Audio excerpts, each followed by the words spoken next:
বোধহয় আসলে এটা একটা ফ্রেন্ডশিপ একটা খেলা। আমরা যেখানে জাতীয় দলের একজন খেলোয়াড় আছে, আমাদের প্রাক্তন খেলোয়াড় কমল হাসান আছে, যেখানে খেলা করছে। এই খেলোয়াড়দের জন্য আজকে আটিক গ্রামের প্রচুর দর্শক উপস্থিত হয়েছে। এই যে মাদককে না বলি, তার একটা অংশ হিসাবে এখানে বিকেলে যত যুব সম্প্রদায় এখানে খেলা দেখতে আসছে, তার অন্তত বিকেলটা তো একটু ভালো ছিল।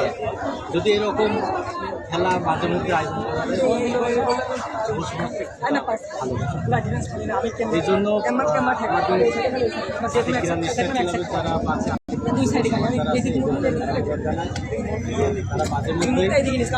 তারা মাঝে মধ্যে ফ্রেন্ডশিপ খেলার আয়োজন করছে।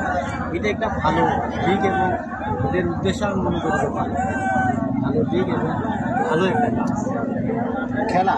যদিও আপনি বলছিলেন মাঠের মাঝখানে, আমি শুনছিলাম যে তোমাদের জিততে হবে, সবাই চালিবে।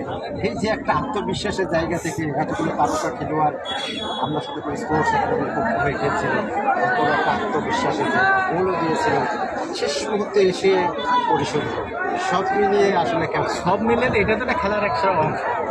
সেকেন্ড হচ্ছে যেখানে আর্জেন্টিনা, ব্রাজিল, জার্মানির মধ্যে টিমও হারে, সেরকম একটা মনে করেন আমরা ভালো খেলে আটিগ্রাম নতুন একটা টিম, তাদের সাথে প্রতিযোগিতা করে ড্র করছে, এটা একটা ভালো একটা দিক আটিগ্রাম।